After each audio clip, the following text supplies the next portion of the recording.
Bien-aimés, nous avions compris que la limitation pouvait agir dans la vie des enfants de Dieu sans même qu'ils ne s'en rendent compte. Et que très souvent, nous pouvons nous retrouver à la même place, au même endroit pendant de longues années et ne pas évoluer. Les esprits de limitation sont donc ces esprits qui nous empêchent d'évoluer et qui freinent notre évolution en tant qu'enfants de Dieu. Ma prière ce soir, c'est que tous ces esprits-là soient éloignés au nom de Jésus. Nous allons ce soir poursuivre, parce que nous nous sommes bien et bien rendus compte que les esprits de limitation sont nombreux. Il y a plusieurs esprits qui nous limitent. Le célibat est un esprit de limitation, la pauvreté est un esprit de limitation, la maladie est un esprit de limitation et tout ce qu'on appelle non-accomplissement, rejet, stérilité font partie des grands ensembles qu'on appelle des limitations. Ma prière ce soir, c'est que nous sortions des limites au nom de Jésus. Nous avons vu que Jabez a demandé à Dieu d'étendre ses limites parce qu'il s'est rendu compte qu'il était limité. C'est comme s'il y a un plafond, tu ne peux pas aller plus loin dans ta vie. Tu es bloqué à un certain niveau. Alléluia. Nous allons lire nos Bibles dans le livre de Luc, chapitre 5.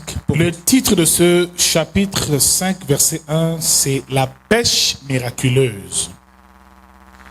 La Bible nous fait savoir ici que Jésus était dans la barque et est monté dans la barque que conduisait Simon, parce que la Bible nous fait comprendre que Simon, Pierre, était un pêcheur. Au verset 4, que lorsqu'il eut cessé de parler, il dit à Simon, « Avance en pleine eau et jetez vos filets pour pêcher. » Simon lui répondit, « Maître, nous avons travaillé toute la nuit sans rien prendre, mais sur ta parole, je jetterai le filet. » Léon jetait et ils prirent une grande quantité de poissons et leurs filets se rompaient. Et ils firent signe à leurs compagnons qui étaient dans l'autre barque de venir les aider. Ils vinrent et ils remplirent les deux barques au point qu'elles s'enfonçaient. Bien-aimés dans le Seigneur, ce texte nous parle effectivement de Jésus qui ce jour a fait une pêche miraculeuse. Simon et tous ses acolytes étaient des pêcheurs et avaient pour habitude de pêcher du poisson, mais toute la nuit, ils ont pêché et ils n'ont rien pu prendre. Arrivé sur la rive, Jésus leur dit de retourner en eau profonde et d'y aller, de jeter les filets dans un certain lieu. Et à ce moment-là, ils ont pêché. Mon frère, ma soeur, Jésus ce jour a fait ce qu'on appelle une pêche miraculeuse. Bien-aimés, ce texte nous rappelle un peu notre situation et notre état avant même que Jésus ne vienne nous rencontrer. Bien-aimés dans le Seigneur, il nous est arrivé souvent de fournir des efforts, de nous battre, de travailler sans résultat. D'avoir l'impression que malgré nos efforts, malgré nos capacités, on ne produit aucun résultat. Et c'était le cas de Simon Pierre ce jour et de tous ceux qui étaient avec lui. Jean et Jacques et les autres étaient totalement dépassés parce que toute la nuit, ils n'ont pas pu pêcher un seul poisson. Mais arrivé à la rive, Jésus leur dit de retourner. Ne vous inquiétez pas, le Seigneur est là. Alléluia. Mon frère, ma soeur, ces hommes avaient des limites. Comme tu as des limites, comme moi aussi j'ai des limites. L'esprit que nous allons combattre ce soir est appelé l'esprit de stagnation. Et nous avons dit que la limitation, ce sont des esprits qui nous limitent, qui nous empêchent d'avancer, qui nous empêchent d'évoluer. Bien-aimés dans le Seigneur, il faut comprendre ce que c'est que la stagnation dans la vie d'un enfant de Dieu. Bien-aimés, nous pouvons stagner même dans notre vie spirituelle. Cela veut dire rester sur place. Nous avons vu vendredi dernier les esprits de retard. L'esprit de retard, comment il agissait dans la vie des chrétiens et des croyants, qui s'arrangeait à ce qu'on puisse recevoir les bénédictions, mais seulement en retard. Tu te maries en retard, tu travailles en retard, tu voyages en retard. Le diable ne peut pas empêcher le plan de Dieu, mais il peut le retarder. J'ai pris ce soir que le Seigneur annule le retard dans ta vie au nom de Jésus. L'esprit de retard t'empêche d'entrer dans ta bénédiction et te la fait recevoir en retard. Mais l'esprit de stagnation est plus redoutable, il te maintient sur place. Dans le même quartier, dans la même maison, avec les mêmes amis. Frère, il y a des personnes, tu as quitté le quartier depuis plus de 30 ans. Tu reviens au quartier, les mêmes gars sont encore là, assis dans les mêmes bars, en train de faire les mêmes bêtises. Frère, c'est l'esprit de Stark. Ces personnes n'ont jamais évolué, elles sont restées au même niveau. Il y a des villages que quand tu vas visiter, tu te rends compte que waouh, le village est beau, il semble développé. Mais tu reviens après 10 ans, c'est la même chose, les mêmes problèmes, la même limite qui ont été établis. Ma prière ce matin, c'est que la stagnation cesse dans nos vies. Frère, Dieu a créé toutes choses dans ce qu'on appelle une perspective évolutive. Cela veut dire que tout doit évoluer et tout doit progresser. C'est ce qu'on appelle la loi du mouvement ou la loi de l'évolution. L'homme a été créé pour partir d'un point A à un point B. C'est pour ça que les jours se succèdent. C'est pour ça que les années se succèdent. C'est pour ça que la terre tourne autour du soleil. La terre évolue, on parle de la révolution. La terre tourne autour du soleil et la lune retourne autour de la terre. Donc, bien aimé, la loi du mouvement est une loi importante. Tout ce que Dieu a créé est en mouvement. Le sol est en mouvement. Les animaux sont en mouvement.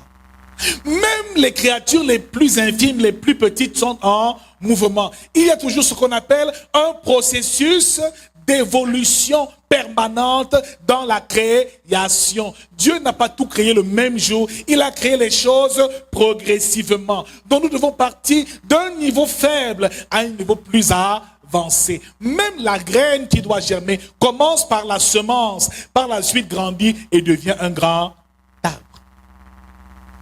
Donc, bien aimé, rien n'est fait pour rester statique. Tout est fait pour évoluer. Même le bébé que tu vois maintenant, dans 5 ans, il n'aura plus la même apparence. Il va grandir en stature, il va grandir en sagesse, il va grandir en intelligence. Frère, tout est fait pour évoluer. Mais quand tu n'évolues pas, cela veut dire que l'esprit de stagnation s'est attaqué à ta destinée. Mon frère, ma soeur, tout est censé évoluer. Frère, dans tous les domaines de nos vies, nous devons évoluer. Les seuls êtres qui n'ont pas connu la loi du mouvement et de l'évolution, c'est Adam et Ève. Ils ont été créés étant déjà adultes. Et c'est la raison pour laquelle ils n'ont pas eu la sagesse qu'il fallait. Parce que pendant qu'on évolue, nous sommes encadrés. Tu as une père, tu as une mère qui peut te conseiller. Mais Adam et Ève étaient les pionniers d'une nouvelle ère. Ils n'ont pas eu de géniteur. Adam n'a jamais suscité le sein d'une femme. Alléluia. Donc il a grandi spontanément. C'est l'erreur que Dieu a commise et il a rattrapé cette erreur parce qu'il dit, femme, tu enfanteras dans la douleur. Parce qu'il savait que le processus était important. Adam devait grandir en stature, en sagesse. L'homme devait évoluer dans sa vie. Bien-aimé dans le Seigneur, tout animal évolue, marche et est en mouvement.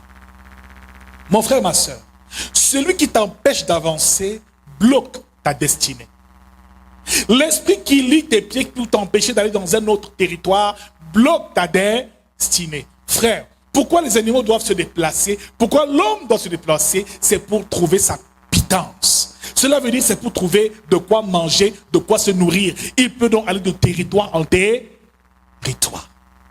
C'est pour ça que Jésus a dit, lorsque vous persécuterez dans une ville, allez dans une autre ville. Fuyez, allez dans une autre ville. Parce que si ça ne marche pas ici, ça peut marcher ailleurs. Frère, si ce quartier n'est pas ta terre de bénédiction, quitte et va-t'en, pars de ce quartier.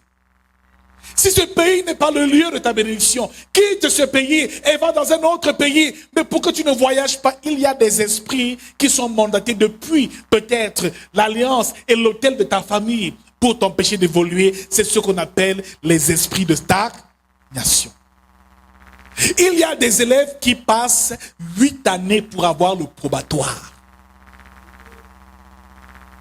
Il y en a qui passent 7 ans pour avoir le BEPC. Il y en a qui grillent même en classe de terminale. Il est tellement vieux que ses professeurs, tous les professeurs le connaît, ce sont déjà ses amis, il connaît toutes les leçons par cœur, mais il n'arrive jamais à dépasser le cap de la terminale. Je déclare que tout esprit qui te fait stagner, te quitte ce soir au nom de Jésus. Parfois tu as l'impression que tu es bloqué. Pendant 5 ans, tu es au même endroit. Pendant 10 ans, tu fais les mêmes choses. Frère, quand ça ne va pas, il faut évoluer. Alléluia. La Bible nous parle d'une femme dans Marc chapitre 8. Luc, autant pour chapitre 8. À la perte de sang qui a saigné pendant 12 ans. 12 ans, elle était sur place, elle subissait la maladie jusqu'au jour où elle a rencontré Jésus. Elle a simplement touché le vêtement de Jésus et sa vie a été transformée. Comme le jour de la pêche miraculeuse, ils ont obéi à la parole de Jésus et simplement le miracle s'est produit. Cette femme pendant 12 ans saignait. Mes frères, ce n'est pas facile. Elle a dû patienter parce qu'elle stagnait. Elle était au même niveau. Elle vivait la même situation. C'est une situation perdue dans ta vie, mon frère. Cela veut dire que ce n'est pas simple. Si tu es célibataire trop longtemps, cela veut dire qu'il y a un problème. Si tu es au chômage pendant longtemps, cela veut dire qu'il y a un problème. Si pendant une année, tu ouvres ton kiosque pour vendre tes jus ou vendre tes fruits et qu'après 5 ans, tu fais encore la même chose, tu es au même endroit, tu n'as pas une deuxième boutique, une troisième, cela veut dire que l'esprit de stagnation te retient au même niveau. Réalise-le, il faut que ce soit les choses avancent. Dis à ton voisin, avance. Avance. Alléluia. En perte de sang pendant combien? 12 ans.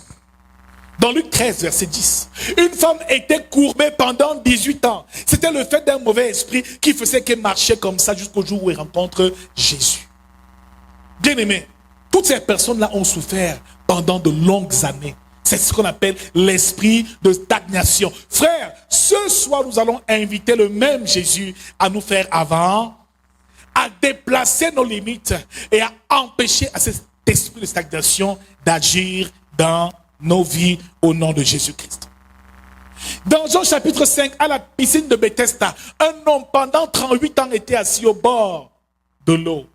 Il espérait qu'on le porte pour le jeter dans l'eau. Mon frère, ma soeur, cet homme aussi, pendant 38 ans, stagnait, était à la même place. Bien aimé, la stagnation, c'est être au même endroit, à la même place. C'est être privé d'évolution. C'est ce qui t'empêche d'évoluer. Maintenant, regarde ton voisin, dis-lui, est-ce que tu évolues normalement? Bien aimé, il y a des chrétiens qui sont ici depuis 10 ans, mais qui n'ont jamais évolué spirituellement. Il y a des chrétiens qui sont dans l'église pendant 5 ans, mais qui n'ont pas évolué spirituellement. Après 5 ans dans l'église, tu n'arrives pas à gagner une âme, à prêcher l'évangile, à prier pour un malade, à guérir les malades. Frère, cela veut dire que ton niveau spirituel, tu es en pleine stagnation. L'esprit de stagnation agit même dans la vie spirituelle. Malgré le fait que tu sois à l'église, tu restes au même niveau. Tu restes un bébé spirituel. L'ennemi se rassure que tu n'évolues jamais. Et que tu ne sois jamais utile. Que tu restes dans une zone de confort où jamais tu ne peux évoluer. Ma prière ce soir, c'est que tu évolues spirituellement. C'est qu'après un certain nombre de temps, tu puisses accomplir les mêmes œuvres que Jésus a accomplies. Il guérissait les malades, il chassait les démons, il imposait les mains aux malades, ils étaient guéris. Il parlait des langues nouvelles. Frère, dans le plan spirituel, tu dois évoluer. Nous ne devons pas rester sur place. Après 2 ans, 3 ans, tu dois déjà être... Les disciples n'ont eu que 3 ans de formation avec Jésus. Et ils ont pu conquérir le monde. Mon frère, ma soeur, si tu es là depuis 3 ans et que tu ne sers encore à rien, ça veut dire que tu stagnes au même niveau. Tu es chrétien, mais tu n'as jamais pris un programme de jeûne personnel. Tu n'as jamais même prié toute une nuit dans ta maison parce que tu veux... Bien aimé, cela veut dire que tu stagnes. Tu ne passes pas à un autre niveau. Ce soir que le Seigneur nous emmène à un autre niveau spirituel. Bien aimé, tu ne dois pas être esclave des prophètes.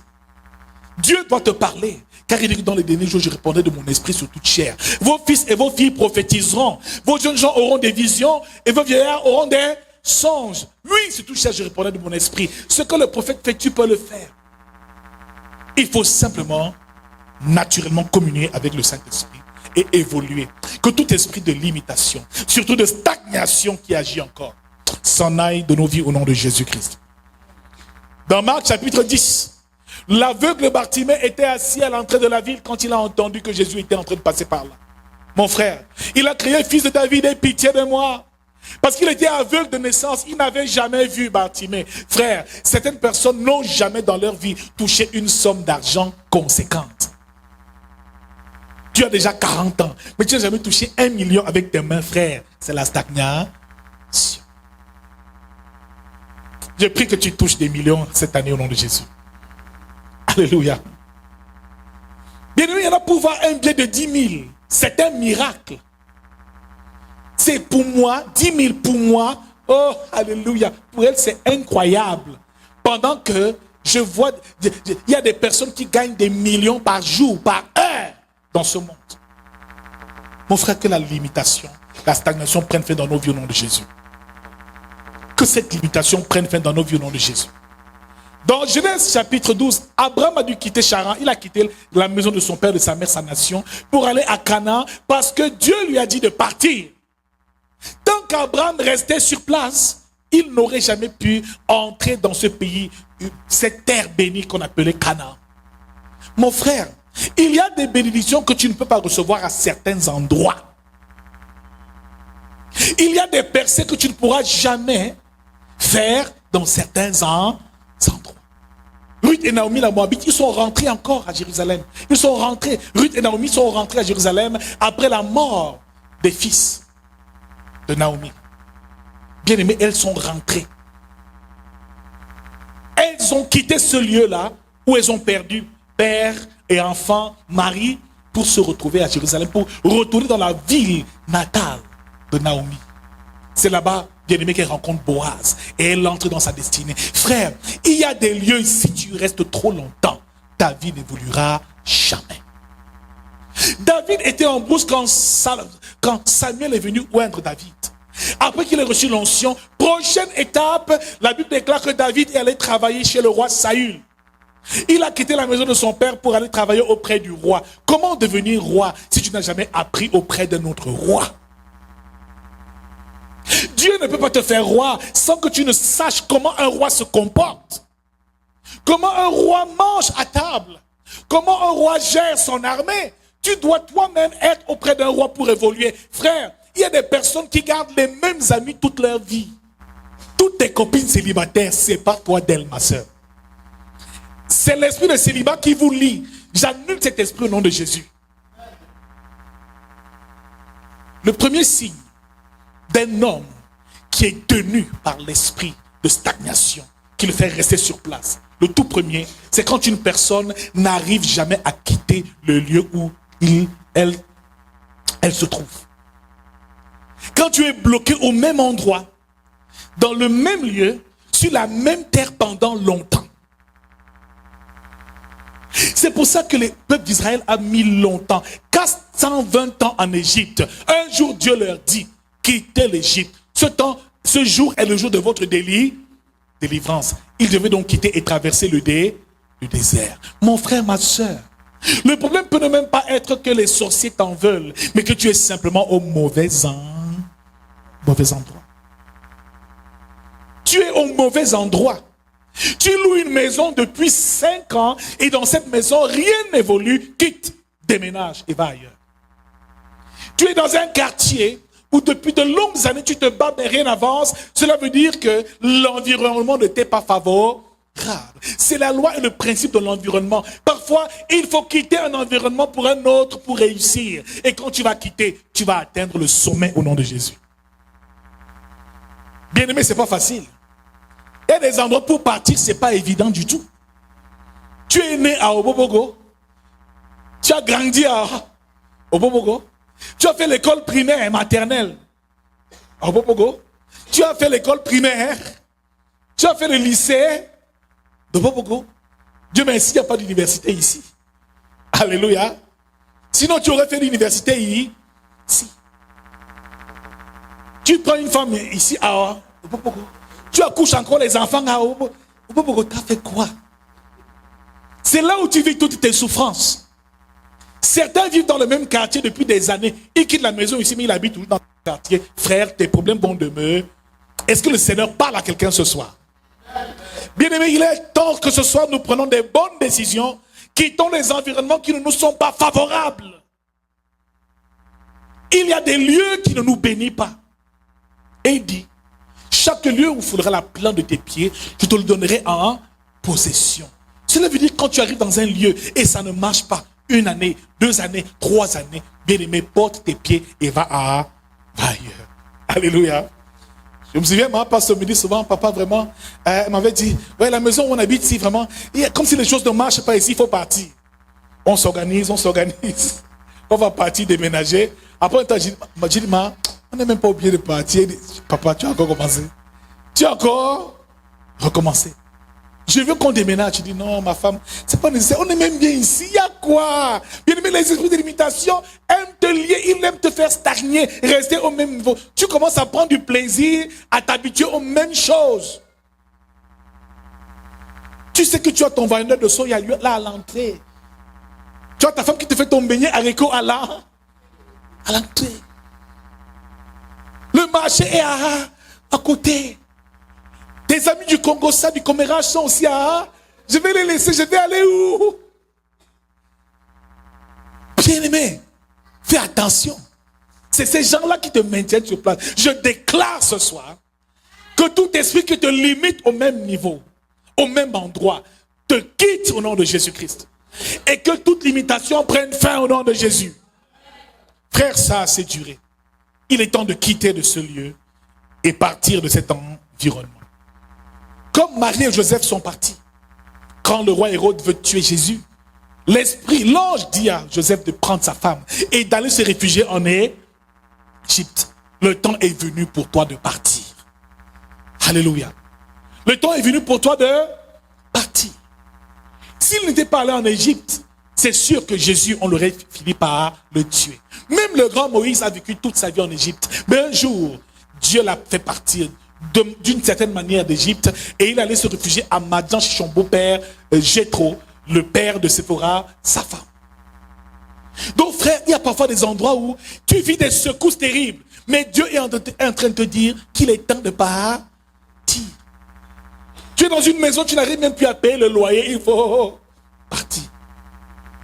Tu es dans une maison, tu n'arrives plus à manger à ta faim, il faut partir. Tu es dans une maison, personne n'arrive à te rendre visite, tu n'es pas épanoui, toutes les nuits les combats, il faut partir. Bien-aimé, l'esprit de limitation te maintient sur place. Et certaines personnes ont demandé le visa de longues années et n'ont jamais obtenu de visa. Si tu es ce genre de sœur, que tu veux voyager, à chaque fois que tu demandes du visa, on te le refuse, cela veut dire que l'esprit de stagnation s'est saisi de toi et a lié tes pieds. Ce soir, que ces chaînes soient brisées au nom de Jésus. Ce soir, que ces chaînes soient brisées au nom de Jésus. Ce soir, que ces chaînes soient brisées au nom de Jésus. Bien-aimé, le deuxième signe de la présence de l'esprit de stagnation dans une personne, c'est le fait que pendant de longues années, on garde le même entourage et les mêmes relations. Il y a des personnes qui ne font jamais des rencontres dans leur vie, qui restent seulement avec les mêmes compagnons et les mêmes personnes. Mon frère, ma soeur, pour que Dieu te bénisse, il faut qu'il envoie un homme pour te bénir. Il ne tombera pas du ciel pour te bénir, il passera par un autre homme. Alors frère, il y a des personnes qui ne font jamais de bonnes rencontres. Si ça ne va pas dans ta vie, observe un peu autour de toi. Qui sont tes amis? Touche ton voisin, dis qui est ton ami? Celui que tu appelles mon copain, mon ami de tous les jours. On se bat ensemble. On cherche la vie ensemble. Frère, tu es célibataire. Tes 3 copines sont célibataires. Je te rassure. Le jour où tu voudras te marier, c'est elles qui vont te combattre. Parce que c'est l'esprit de célibat qui finit par vous lier. Alléluia. Bien aimé, la stagnation travaille de manière très subtile. Il y a des amis qui ont pour but de nous pousser seulement vers le bas. Quand tu décides que tu vas commencer à prier, elle te dit non, tu vas à la prière même faire quoi? Pardon, reste ici. Quand tu dis que moi, je vais ouvrir mon entreprise, elle te dit, l'entreprise, pardon, ne gaspille pas ton argent. Tu as vu quelle entreprise marchait ici? Elle va toujours te décourager. Mon frère, un ami qui ne t'encourage pas dans tes entreprises, c'est un mauvais ami. Ce soir, que le Seigneur fasse le ménage. Bien-aimé, il y a des relations qui n'en valent pas la peine. Des amis qui te poussent seulement vers le bas. Quand il faut boire, il est là. Mon frère, viens prendre une. Ton problème peut venir d'une bande d'amis. Leur rôle, c'est de détourner tes bénédictions. Il vaut mieux être seul que d'être mal accompagné. J'ai eu le cas d'un frère qui voulait travailler, mais qui ne trouvait pas de travail. Mais il avait une bande d'amis avec laquelle il marchait tout le temps. Il s'appelait, il était à peu près 5 ou 6. Lorsqu'un a de l'argent, premier réflexe, allons au bar boire de l'alcool. Mon frère, tu es où? Viens, je te donne une. Ils avaient un mot de passe, un code. Alors, ce frère cherche du travail depuis des années, il ne trouve pas. Il se rend compte que ses amis ont même commencé à trouver du travail. Il est le seul encore au chômage. Et quand je prie pour lui, le Seigneur me révèle qu'il a des mauvaises compagnies. Il y a des personnes négatives dans son entourage. Il y a des personnes qui volent les bénédictions des autres. Il y a des copines, tu marches avec elles, elles se marient, mais c'est ton mariage qu'elle a volé. Il y a des personnes, ils marchent avec toi, ils commencent à trouver du travail, mais c'est ton travail qui l'a détourné. Quand tu le rencontrais, il n'avait rien. Mais maintenant que tu es avec lui, sa vie ne fait qu'évoluer quand la tienne ne fait que régresser. Observe et regarde. Les esprits de stagnation travaillent par des mauvaises rencontres aussi. Il y a des hommes et des femmes, quand tu les rencontres, ces personnes t'alourdissent dans ta marche. Comme Abraham était avec Lot. Il quitte son pays pour aller à Canaan et Lot vient avec lui. Pendant que Lot était dans la vie d'Abraham, Dieu ne lui parlait plus. Son ciel était fermé. Il y a des personnes, leur présence dans ta vie ferme ton ciel. Il y a des amis toxiques. Tant qu'elle est à côté de toi, rien ne peut évoluer. Mon frère, ma soeur, ce soir, que le Seigneur te sépare. Il y a des gens, tant qu'ils sont à tes côtés, rien ne peut évoluer. Donc, cesse d'accuser les sorciers de ton village. Regarde dans ton entourage qui est pour toi une occasion de chute. Et je me souviens, un homme était sur son lit de mort, en train de mourir. On dit, monsieur, il vous reste seulement 2 semaines à vivre. Sa femme était à ses côtés en train de pleurer. Et le soir, il dit, chérie, ouais, ma femme, elle dit, oui, mon amour. Tu étais là quand j'ai perdu mon travail. Elle dit, oui, mon amour, j'étais là. Toujours à tes côtés. Chérie, tu étais là quand les enfants m'ont abandonné et m'ont rejeté. Et oui, mon amour, j'étais là. Il dit, chérie, tu étais là quand on m'a pris la maison, j'ai perdu la maison, on nous a mis à la rue, tu étais aussi là. Elle dit, oui, chérie, je suis toujours avec toi, j'étais là. Tu étais là quand j'ai perdu mon travail. Elle dit, oui, mon amour, j'étais là quand tu as perdu ton travail.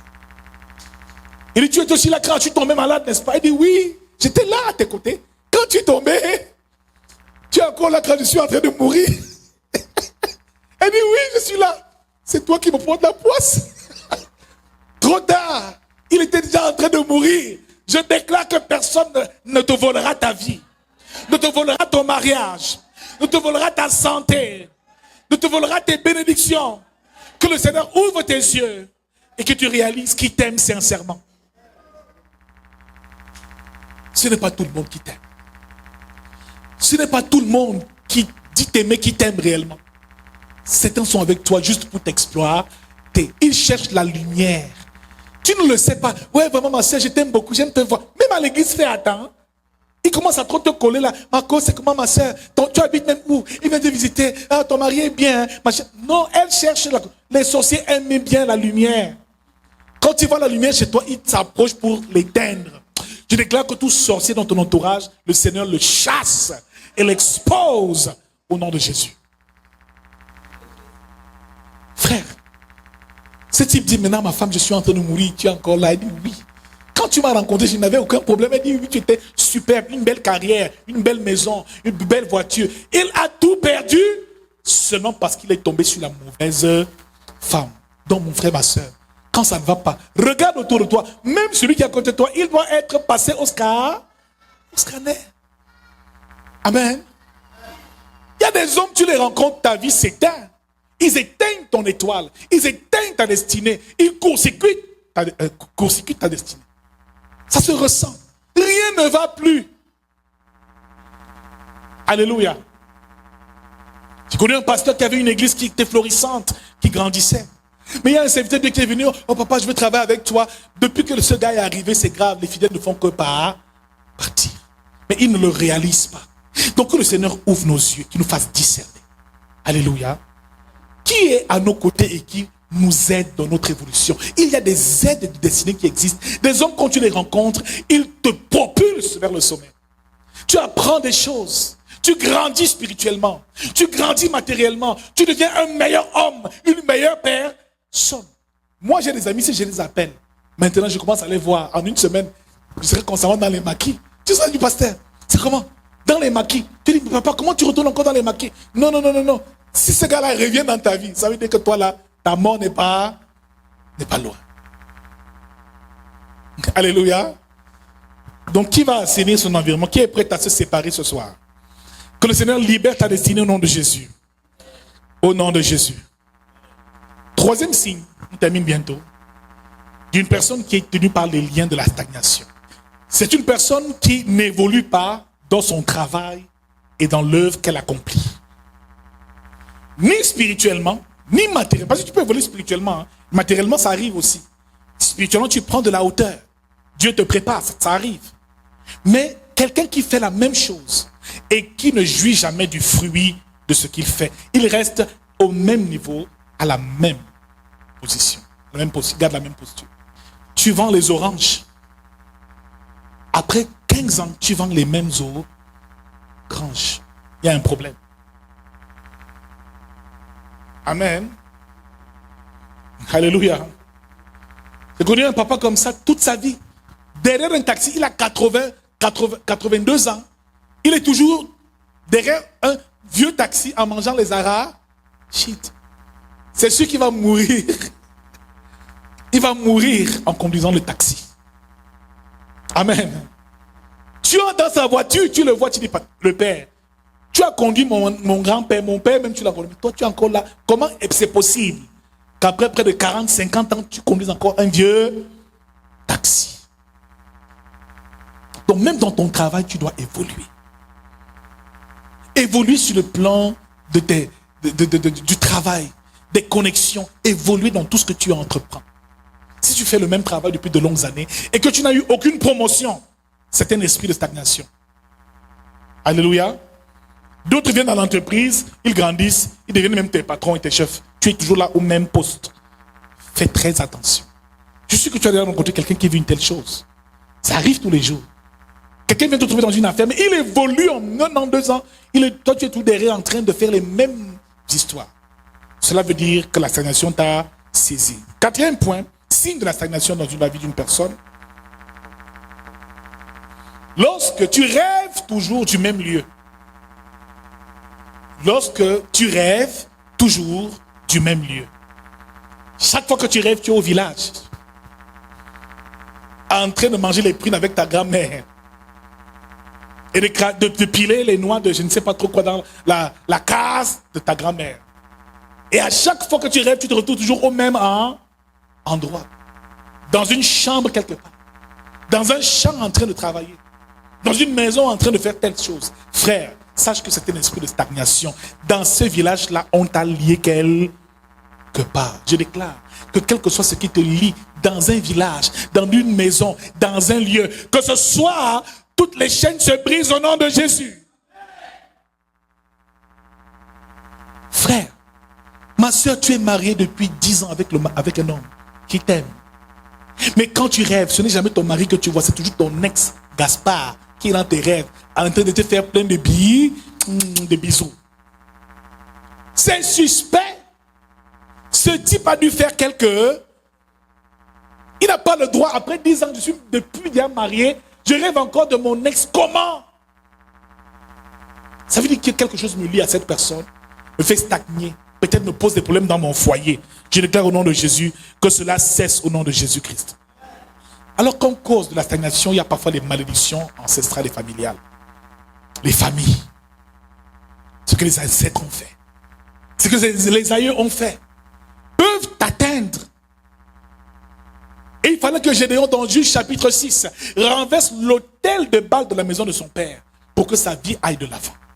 Gédéon ne pouvait pas sauver son peuple et combattre les Madianites tant que l'autel de la maison de ton père criait. Il y a des lieux élevés dans ton village où les parents allaient toujours faire des libations, des sacrifices, des esprits qu'ils ont adorés de longues années, de génération en génération. Frère, parfois tu vas dans une famille, personne n'a dépassé le cap du baccalauréat.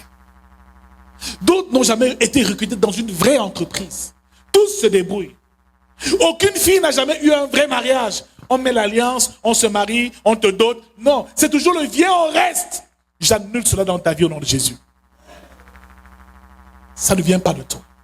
Ça vient peut-être de tes parents. Comme Sarah était stérile. Comme Rebecca, la femme d'Isaac, était stérile. Comme Rachel, la femme de Jacob, était stérile. Mon frère, fais attention. Il y a parfois des alliances que tu ignores. Tu es loin d'y imaginer. Bien aimé, l'ancestralité peut te jouer des mauvais tours, mais aussi l'œuvre des méchants. Quand un sorcier va faire un fétiche ou une pratique sorcellaire dans un endroit, quelque part, la chose que cette personne fait, c'est qu'elle donne un sacrifice comme offrande, mais par la suite, elle pose ce qu'on appelle un lien. Amen. Cela veut dire une limitation. Elle va dire quoi?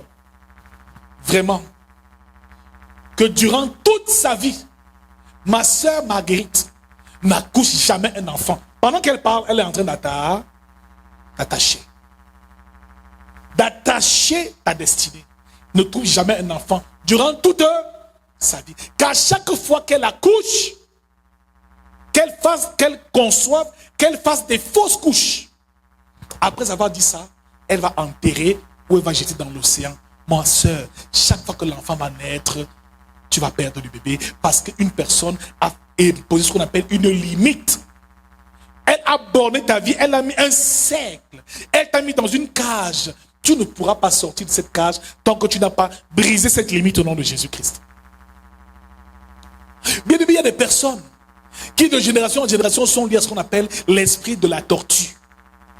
Bien aimé, l'esprit de stagnation, c'est un esprit souvent de lenteur. Comment mon frère? Oui, gars, je suis là. Mais viens, on sort. Attends, j'arrive. Non, dis non. Comment tu es pressé comme ça? Mais il est toujours en train de dormir. Pendant que les grandes choses se préparent. Le frère n'est jamais à l'heure, n'est jamais là au bon moment, au bon endroit pour saisir sa bénédiction parce qu'il y a des choses et des forces qui le ralentissent. On dit à Lot, quittez Sodome et Gomorrhe. Dieu est en train de détruire Sodome. L'autre est en train de traîner, frère. C'est quand le feu a commencé à brûler que l'autre a pris sa famille que venait. Et sa femme même, l'esprit de stagnation l'a bloqué au même endroit. Elle s'est retournée et est devenue une statue de sel. Je déclare que tout ce qui te retient encore, que cela ait été fait par les fétiches, la sorcellerie familiale, les mauvaises rencontres, que le Seigneur te libère ce soir au nom de Jésus-Christ. Bien aimé, pour terminer, la stagnation peut découler de notre propre comportement, peut provenir de nos propres péchés, des actes que nous posons et des mauvaises décisions que nous prenons dans notre vie. Pendant que l'ange dit à Joseph, prends ta femme et allez en Égypte. Joseph aurait pu dire, non, moi, je suis fatigué, je vais d'abord dormir ce soir, c'est demain que je vais partir. Certains, par manque de discernement, prennent des mauvaises décisions. Des sœurs épousent le mauvais mari et leur vie est détruite. L'esprit de stagnation te fera toujours prendre des mauvaises décisions et va altérer ton jugement, va empêcher que tu puisses discerner ce qui est bon, agréable et parfait. Tu n'auras aucune idée de la bonne saison pour toi. Frère, tout est une question de cycle et de saison. Ma saison n'est pas ta saison. Pendant que toi tu sèmes encore, d'autres sont en train de récolter. Ne les jalouse pas. Sache quelle est sa saison. Comme les fils d'Issachar sonde effectivement les saisons, scrute le ciel et demande-toi, Seigneur, est-ce que je suis dans ma saison? Pendant que tu dois étudier, toi tu veux travailler, tu veux aller jouer comme les autres. Pendant que tu dois étudier, préparer ton avenir, toi tu es en train de sortir en mini-jupe, sortir pour... Non, fais attention. Soit tu paies le prix maintenant pour gagner après, soit tu gagnes maintenant pour payer le prix après. Donc parfois tes propres décisions, nos propres décisions peuvent nous retarder sur place. Sarah en a fait les frais. Elle dit à Abraham, prends Agar, ma servante, prends-la, elle te donnera un fils. Mes frères, ce Ismaël qui est né là a retardé la venue d'Isaac dans sa vie. Il y a des choix que tu fais maintenant qui retarderont ton mariage.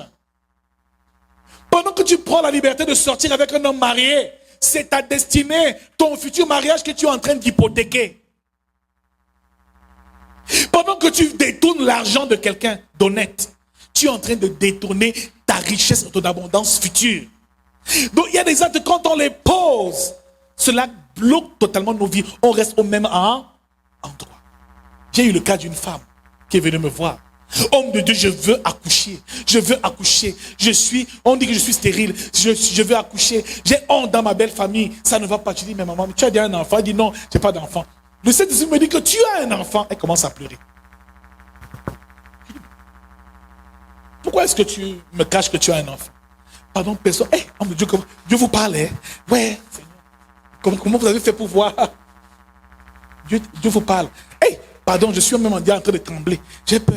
Hey, comment vous avez su? Oui, papa, j'ai un enfant, mais personne ne... Même mon mari ne sait pas que mon enfant a il y a 15 ans. Je l'ai eu quand j'étais encore lycéenne, collégienne. Je suis allé en mariage. Je n'ai pas dit à mon mari parce que j'ai eu peur que peut-être il me refuse de m'épouser. Cet enfant est au village avec ma grand-mère. Tous les jours, je lui dis que je vais le ramener, le prendre avec moi. Mais à chaque fois, il est désespéré et il pleure, il souffre là-bas. Je ne sais pas quoi faire. C'est un secret qui pèse. Bien-aimé, à cause de ce mensonge qu'elle a fait, l'ennemi a bloqué ses entrailles. La stagnation s'est installée. Elle a commencé à marquer le pas sur place. Donc ce genre d'esprit, on ne le cherche que lorsqu'on répare ce qu'on a causé comme tort. Qu'on dise à son mari, mon mari, vraiment, je veux te dire la vérité. J'ai beau délivrer, prier, chasser les démons, non, ils ne partiront pas. C'est la confession et une repentance sincère qu'il faut. Parfois, la sécurité a pour origine les avortements multiples. Durant toute ta jeunesse, tu as passé le temps à faire des avortements. Et un jour, tu décides de te caser. Oh, enfin, je vais me marier. Le jour où tu te maries, l'esprit vient te tenir, te dit, mon ami, tu as des dettes ici. Donc, les actes qu'on pose peuvent nous être préjudiciables par la suite. J'ai connu un frère qui aimait s'amuser avec ça. Il promettait le mariage à toutes les filles dans l'église. Quand il te promet le mariage, il couche avec toi, il t'abandonne. Il quitte, il va dans une autre église, il fait la même chose. Il était, comme on peut dire, un homme à femme. Mes frères, il est très mal fini. Amen. Il a eu le malheur d'aimer une femme un jour. Cette femme a failli le tuer. Elle le trompait à toutes les posies. Même ses neveux, ils sont passés. Ses frères, ils sont passés. Son patron n'y est pas. La femme était tellement légère. Mes frères, il paie le prix de tout le mal qu'il a fait aux femmes et aux sœurs d'autrui.